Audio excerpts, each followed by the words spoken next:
Nobody's moving nowhere. Let's go there. Why does Iran want to upset the apple cart? For what? Well, see, they feel that they, as a sovereign nation, that they have the right to nuclear power, and if they want to make a nuclear weapon, it's fine. I don't have no problem with that. I mean, because if a guy makes a few bombs, you can tell him, say, listen, if you drop one, we're going to drop a ton on you. I mean, Israel has them, North Korea has them, everybody has them. So I mean, I don't think they should have them, but everybody wants one. It's like everybody wants to pack today because you got a huge crime going around. Right. And in the case of the third world or the other world, everybody wants a nuke because that's the only way they can prevent America from bogarting them or coming in. But the Iranian leaders, don't you think they're insane in the sense that the only way they're going to be successful is only if they're going to be backed by the Russians or the Chinese? Well, that's what they're hoping. Exactly. If they're not back, if they don't have no juice from the Russians or Chinese, they'll be just like Libya. They'll take them out real quick. Oh yeah, there's no question about it. But I mean, listen,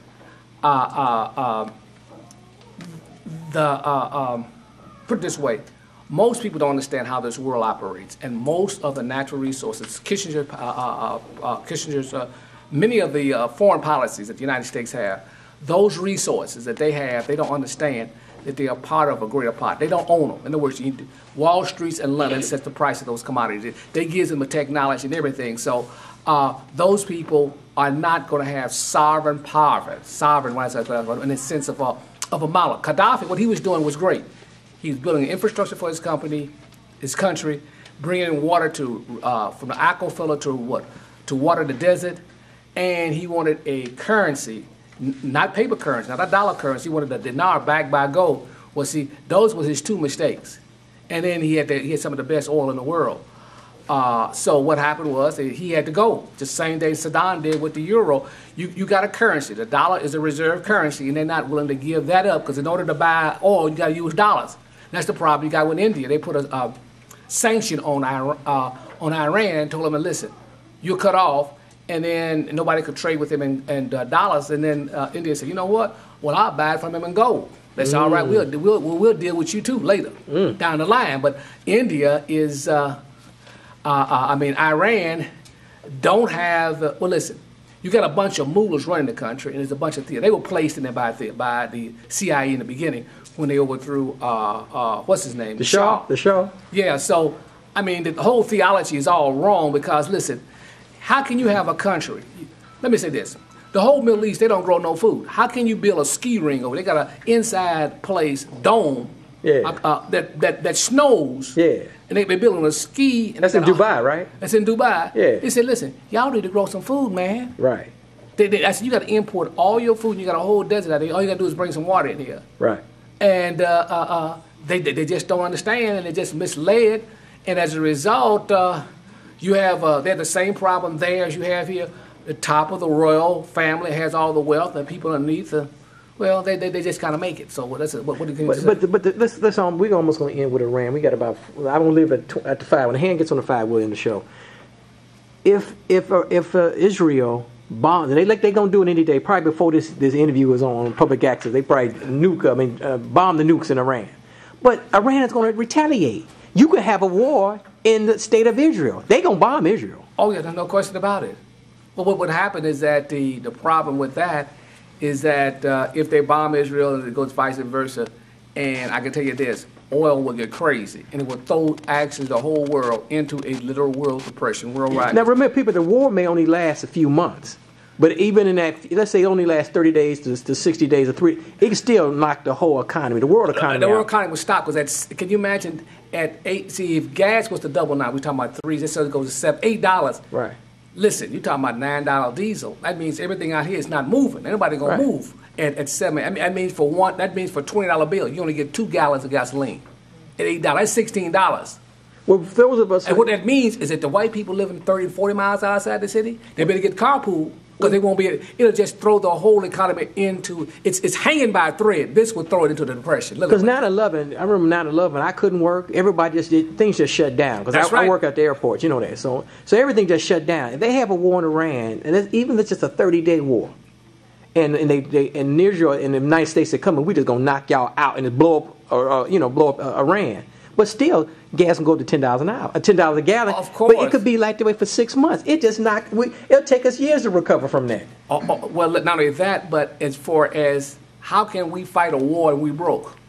The United States is literally broke, and they keep fighting these wars because the only thing they got. But since we are so broke and so corrupt, do you think that the Russians, who, because Putin wants to come back in power, right? He said, "This is my biggest chance. The United States is actually weak. Right. I can come in here and really be a power broker by backing Iran." Well, the Chinese is already. If you look it up on the internet, the Chinese has already told them, because Chinese is Iran's largest trading partner.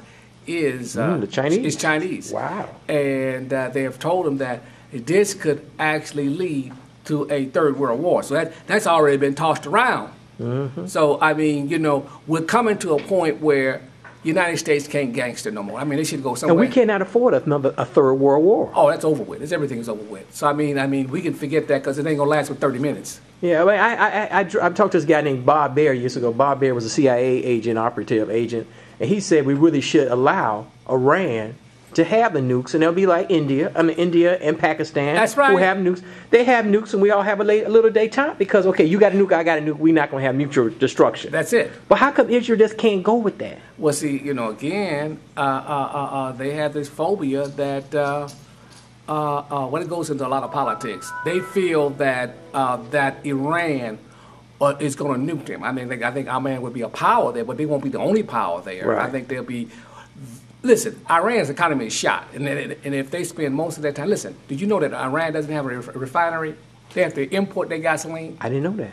They have to import their gasoline. They don't have a refinery. They're trying to get the Chinese to build one. Mm-hmm. Now, how can you build a country like that in the last 10? What the hell you been doing the last 10 or 15 years? Selling all these damn wolf tickets going around. They don't have an economy.